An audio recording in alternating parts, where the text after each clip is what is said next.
Hey, Lily, are you really okay? On the morning of the field trip, I asked Lily that question. But she said, I'm fine. Plus, I'm looking forward to Grandma's delicious packed lunch, so I'm going, and left home earlier than usual. With a prayer-like feeling, I watched Lily's back as she went to school. Please, let it end as a fun day. I couldn't help but wish for that. However, my wish did not come true. Just 30 minutes later, the worst happened. Lily! What happened? When I opened the front door, there stood my granddaughter, who had said she was going on a field trip, crying and clutching a mud-covered backpack.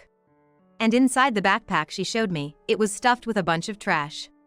I felt a surge of intense anger at this tragic scene. What is this? As I shook with anger, trying to empty the trash from the backpack, what's wrong? My son, Michael, who was working from home, peeked out from behind. Michael, this. Trying to contain my unplaceable anger and disappointment, I presented Lily's backpack to Michael. Then he took the trash from the backpack and said, "This is." With a smile towards Lily. The next moment, he said, "That's great." And to my surprise, Lily also smiled and said, "Yeah, everyone put it in for me." I was so happy I cried. Now, I better go or I'll be late for the field trip, and headed back to school. Feeling left out, I blankly stared at Lily's energetic back as she ran off. My name is Laura Townsend, a 55-year-old housewife. My husband, Ken, and I have been living with our son Michael and granddaughter Lily for the past 5 months. The reason we started living together was that my daughter-in-law, Emily, passed away due to illness. Emily had late-stage cervical cancer. She was always prone to severe menstrual pain and would usually just get by with over-the-counter painkillers when she felt unwell. Additionally, she had always had irregular periods and occasional abnormal bleeding, so she became insensitive to changes in her body. As a result, by the time she realized something is wrong, it was already too late. When the hospital where she was undergoing tests said, "Please prepare for a long-term hospitalization as we're starting treatment," I was just dumbfounded, Michael told me over the phone, with a voice devoid of hope. The shock of discovering the cancer was bad enough, but in Emily's case, the cancer had already begun spreading to other areas, making surgery impossible. Therefore, they had to try chemotherapy and radiation therapy. However, these treatments hardly had the expected effect. Michael's voice, updating me regularly over the phone, became increasingly somber and weak. All I could do was listen to my son's stories, just responding with a huh. And a year ago, Emily passed away quietly in her hospital bed. It all happened just 8 months after the cancer was found. If only I had been more insistent about her going to the gynecologist. Michael lamented for a while after Emily's death, blaming himself for being indifferent to her health and falling into a deep gloom. On top of that, he was overwhelmed with taking care of Lily, who was in 1st grade, and managing household chores, reaching his limits both mentally and physically. Lily, on her part, was confused by the sudden loss of her mother, sometimes crying at night and refusing to go to school. Ken and I, wanting to encourage and support them, suggested living together. Initially hesitant, Michael agreed when I said, having someone always at home would make Lily feel more secure. However, Michael had one major concern about living together. That was the fact that moving meant Lily had to change schools. Initially, Michael feared that transferring schools, especially while grieving for Emily, would be too much of a mental burden for Lily. But he was also feeling the strain of juggling work, household chores, and parenting.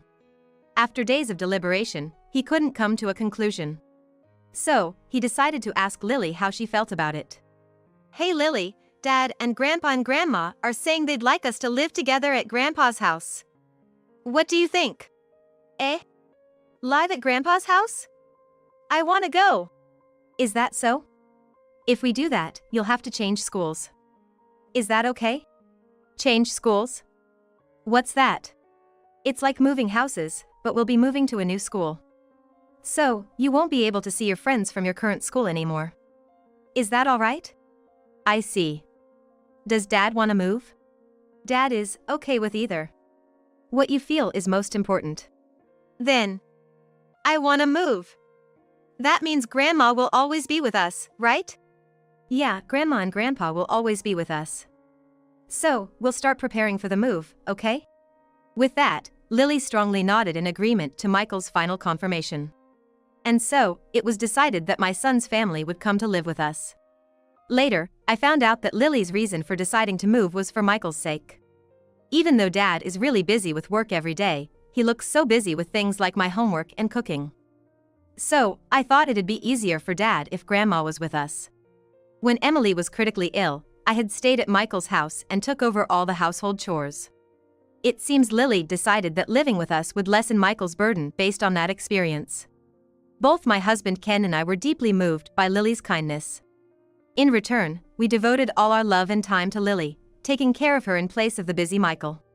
Thanks to that, Lily, who was initially quiet and reserved after moving in, gradually began to regain her brightness. Still, sometimes, she would intently watch other mothers and children chatting happily at the store or during school events, showing a look of loneliness. Even though she's putting on a brave face, it's still hard for her.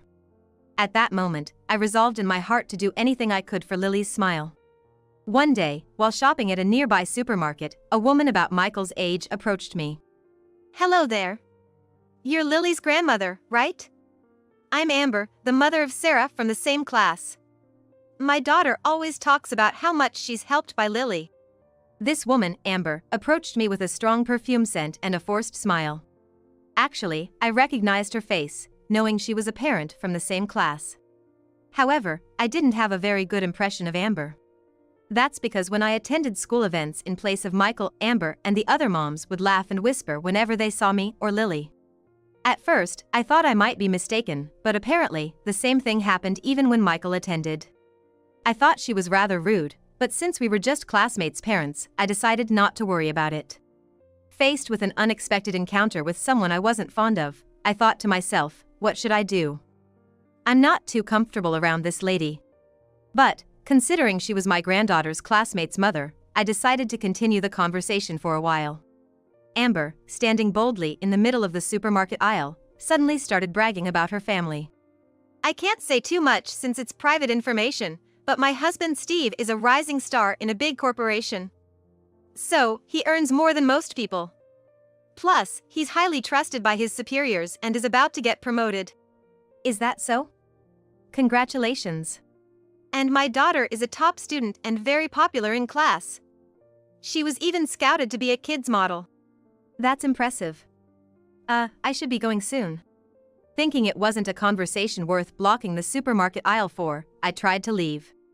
That's when Amber suddenly raised her voice. Wait, I haven't finished talking yet. Taken aback by her sudden change in demeanor, I involuntarily stopped in my tracks. This is why I can't stand old people. Seriously, such a nuisance. What I mean is, your granddaughter is a bad influence on my perfect daughter, so I'd rather you not interact with her anymore. Excuse me? What do you mean? Your granddaughter Lily, her mom passed away from sickness, right? Poor girl, left all alone. She still looks so gloomy sometimes. It's like she's spreading unhappiness, you know? Like a walking misfortune. What are you trying to say? I'm saying her presence is a bother. What are you talking about? My family is at a crucial time with my husband Steve's promotion at stake. So, I told my daughter Sarah not to play with Lily, to avoid catching her misfortune, but Lily keeps following her around and it's causing trouble. Please, tell her off firmly. After saying this, Amber smirked nastily and disappeared into the crowd at the supermarket. I was left stunned and speechless at the supermarket, unable to respond to such a terrible conversation and unexpected event. That evening, when my husband Ken came home, I told him about what happened at the supermarket. So, that happened. Maybe Lily is having a hard time at school? What should we do, call the teacher? Oh. Should we talk to Michael first? Laura, calm down. Has any other parent said something similar? No, this was the first time. Then let's just talk to Michael and observe for a bit more. We don't want to make a fuss and end up upsetting Lily, right? But to be told something like that? She must be facing something at school. At least, we should find out how things are at school, right? Okay, calm down. Tonight at dinner, I'll bring it up and see how she reacts. Then we'll decide what to do next, okay? All right. Thank you. Ken, though looking concerned, understood my feelings. I really wanted to talk to Lily directly myself. But, when I thought about it calmly, I realized I might end up pressing her too much out of worry. Considering that, Ken, who could stay calm and listen, was better suited for this. That night, Michael came home late from work, so it was just the three of us for dinner. Lily helped with dinner as usual and enjoyed my cooking, not showing any signs of distress from school. I wonder if she's hiding it so we don't notice. On that day, I began to question Lily's behavior for the first time. As dinner was drawing to a close, I gave Ken a signal. Ken cleared his throat and casually asked Lily, "By the way, how's the new school? Are you having fun?" Lily stopped eating and was silent for a while at the sudden question. Then, in a small voice, she hesitantly said, "It used to be fun, but not so much anymore." I thought to myself, I knew it. Then I asked Lily, "What's not fun?" Slowly, Lily started to talk about what was happening at school. Sarah suddenly said she doesn't want to play with me anymore. During breaks and after school, she says we can't be together. According to Lily, about a month ago, Sarah suddenly started ignoring and avoiding her. This behavior led to other classmates also acting distant towards Lily. Did Sarah say why she doesn't want to play with you anymore? Did you ask her? Ken asked, sounding worried. But it seems Lily herself had no idea what caused it. Does everyone hate me now? Lily murmured this, tears streaming down her face as she sobbed softly. I had a feeling the situation was more serious than I thought. Quietly, I stood up, gently embraced Lily, and soothingly rubbed her back. That's when Michael arrived home. Seeing Lily crying, Michael was surprised, and my husband explained the conversation we had during dinner. Michael then knelt to Lily's level with a calm expression, saying, "It's okay, Lily. No matter what, the three of us will protect you," and gently stroked her head. He then stood up, saying, "Dad, can we talk for a sec?" and took my husband to another room, likely discussing the next steps.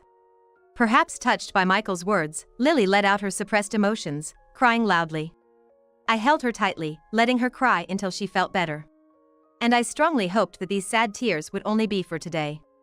A few days later, Lily brought home a letter about an upcoming field trip.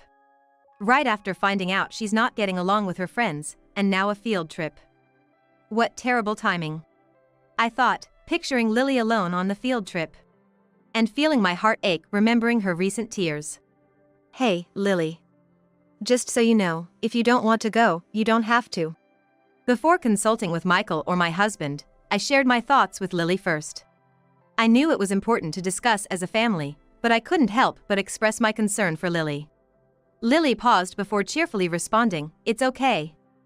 I want to eat Grandma's packed lunch, so I'm going." That night, she excitedly told my husband and son about the field trip. They smiled and said, "That sounds fun," but I was consumed with worry. So, on the morning of the field trip, I asked her, "Hey, Lily, are you really okay?" Lily replied, "I'm fine. Plus, I'm looking forward to Grandma's delicious packed lunch, so I'm going," and left the house earlier than usual. With a prayer-like feeling, I watched her back as she headed to school. Please, let it end as a fun day. But my wish did not come true. Just 30 minutes later, the worst happened. Hearing the doorbell, I rushed to the front door, panicked. Lily! What happened? There stood my granddaughter, who had left for the field trip, crying and clutching a mud-covered backpack. Inside the backpack she showed me, it was stuffed with a bunch of trash. The picnic sheet we neatly folded the night before, the cute, colorfully painted field trip guide, and the lunch I made that morning were all buried under the trash.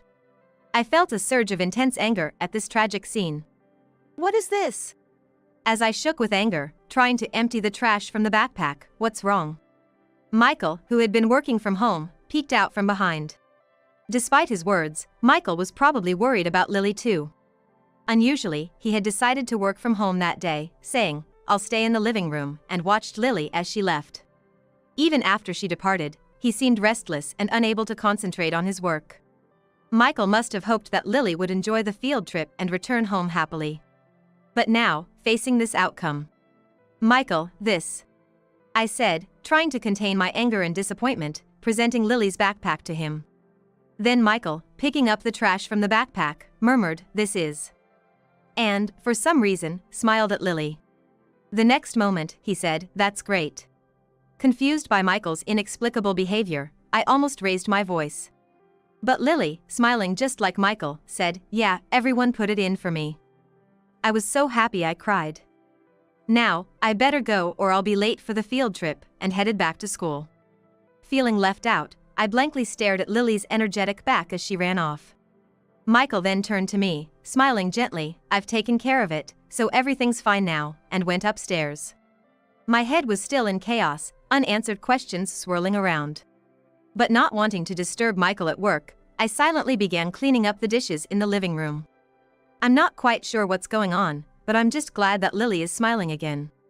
At that moment, I was happier to see Lily's smile return than to have my questions answered. Since Michael said it's all okay now, I thought I could just hear the full story later. For the first time in several days, I felt a sense of relief and lightness in my shoulders. After finishing my household chores, I unexpectedly dozed off on the living room sofa. When I woke up, it was an hour before Lily's usual return time. Oh my goodness, I slept for so long? I still need to do the laundry, prepare the bath, and start cooking dinner. In a rush, I finished my chores and was preparing dinner when, right on time, Lily came home. As usual, the intercom rang, and I responded, "Yes, yes," while answering it. But the scene on the intercom screen made me tense up again. There was a man with a sorry look, a girl on the verge of tears, and Amber, looking quite displeased. I quickly called out to Michael upstairs. Michael, surprised yet composed, opened the front door and first warmly greeted Lily with a smile, "Welcome back." Lily responded with the same smile as in the morning, "I'm home," and jumped into Michael's arms. The unfamiliar man, having witnessed this, spoke in a weak voice, "Hello, my name is Steve. May I have a moment of your time?" Michael quietly invited them in, saying, "Please come in." Yes, this man was Amber's husband, Steve, and the girl was Lily's classmate, Sarah. As soon as Steve entered, he began apologizing in front of the shoe cabinet. "I'm terribly sorry for my wife's despicable actions that deeply hurt your daughter." Even Sarah, standing next to him, tearfully apologized, "I'm sorry." Lily. Michael and I quickly urged Steve to stop apologizing. But Steve refused to stop and continued explaining the situation. According to him, Sarah was popular among her friends, and Amber was proud of this. However, when Lily transferred to their school, the class's attention shifted to her. Sarah didn't mind this, but as she often talked about Lily to Amber, Amber became jealous, saying, "Just a transfer student getting all the attention," using her motherlessness to gain sympathy. What a spiteful child. Sarah is the popular one. I'll teach her a lesson. Amber then told Sarah, "Listen, Sarah. Lily is actually very mean. You can't be with her. Tell the other kids, and let's all agree not to play with Lily. You understand? You can do it. I always wanted to play with Lily, but if I break the promise, Mom punishes me," Sarah said, clinging to Steve's arm, trying to express her feelings. It later became clear that Amber's punishment involved hitting Sarah on the head, back, or bottom. Sarah was just following Amber's orders out of fear of being punished. Amber had been controlling Sarah through violence, but an unexpected event occurred. Unexpectedly, none of Sarah's classmates accepted her proposal. Instead, they secretly collected empty boxes of Lily's favorite character-themed snacks with points for a surprise gift, knowing Lily loved them. Unaware of this, Lily had been concerned about her classmates whispering and hiding things from her. That's why she told us a few days ago at dinner, "Maybe everyone hates me," and cried. But in reality, Lily wasn't disliked by anyone. In fact, the kids themselves thought of making her happy and planned a surprise for her on the field trip day. Lily went to school earlier than usual that day because her classmates called her out for the surprise. When she arrived at the classroom, her classmates filled her backpack with a lot of those empty boxes. "Wow, thank you, everyone. Oh, I have to show Dad and Grandma. I'll be right back." Lily, clutching her backpack with care, excitedly dashed out of the classroom. However, she tripped near the shoe lockers and her backpack ended up covered in mud. At that moment, Sarah happened to be passing by. "Lily? Are you okay?" "Yeah, I'm fine. I'm just going home for a bit." "Did you forget something?" No, look at this. Isn't it amazing? When Sarah saw inside Lily's backpack, she remembered the surprise present from their classmates. "I want to show it to Grandma and Dad at home," Lily said with a beaming smile. Seeing Lily's joy, Sarah seemed to want to do something for her too. So she said, "Wait, you're hurt, let me put this on for you," and offered Lily a band-aid with a character on it that she cherished. "Really? Isn't this your treasure, Sarah?" "It's okay. Lily, you're an important friend to me." Thanks. I have to hurry and show it to them or I'll be late for the field trip. On her way home, Lily was so moved by everyone's kindness that she ended up crying. I saw Lily crying with her muddy backpack and mistakenly thought she had been treated badly at school. But I never imagined such a wonderful thing had happened. Michael and I were both moved by this remarkable event and couldn't help but shed tears. Sarah really loves Lily. So, if it's not too much trouble, could you please let them play together again? We'd really appreciate it," said Steve, apologizing again. "Your feelings have been made clear, so please, no more apologies. Lily, you can be friends with Sarah again, right?" Yes. Sarah is an important friend to me. With Lily's words, Steve finally stopped apologizing. While they apologized repeatedly and then left. Amber didn't say a word the entire time. She just glared at us with a sullen face throughout. To hurt a child and not even apologize. I thought Amber was standing there without apologizing because she was rude and selfish. But I would soon learn that wasn't the case. Wait, Steve is Ken's subordinate? After Lily went to bed, I shared the evening's events with my husband along with Michael. That's when I learned the whole truth from Michael and my husband. Michael said he realized Steve was Ken's subordinate during casual conversation at a school event. But not wanting to make things awkward, he decided to let it pass. Dad's work has nothing to do with me, but when it comes to Lily, it's a different story. That night, after seeing Lily crying, Michael told Ken about Steve. The next day, Ken called Steve in to discuss everything. Steve immediately checked the facts with Amber and Sarah. Once he confirmed Ken's story, he rushed to finish work and came to apologize at our house. So that's why Amber was glaring like that. But it's good that Steve is a decent man. He's very serious and reliable, both in work and character. Almost too serious. We'll have to support him, things might get tough for him. As Ken had suspected, Amber and Steve soon filed for divorce. But as Amber was a stay-at-home mom, she demanded, "If you want a divorce, insure my living expenses. I won't give up custody of Sarah. I need $10,000 a month for living and child support. If you can't pay, no divorce." Steve consulted a lawyer and started gathering evidence to favor the divorce. Then they discovered Amber was cheating with a man she met on a dating app. Amber was obsessed with her affair partner, but suddenly, all contact was cut off. Blocked on email and phone, Amber became increasingly irritable. That irritation gradually turned into excessive expectations for Sarah. In lessons and at school, you have to be the best.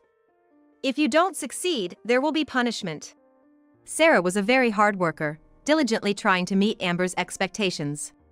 Yet, Amber kept inflicting punishment for unreasonable reasons as a routine. Once this was officially recognized, custody of Sarah was granted to her father, Steve. Moreover, Amber was ordered to pay alimony for her affair and is now working part-time to make ends meet. After this incident, there was a happy change in our family. Lily, who previously only had my husband and me to play with after school, now had a playmate. Surprisingly, it was Sarah. To be honest, I hadn't had a great impression of Sarah initially. But after the divorce and being freed from her mother's control, Sarah turned out to be a very kind and considerate girl. Above all, Lily's happy face when playing with Sarah spoke volumes. Since then, Lily and Sarah have been playing together almost every day. I am so happy to see Lily's smile every day, something I've always wished for. And I plan to continue showering Lily with unwavering love to keep this happiness going.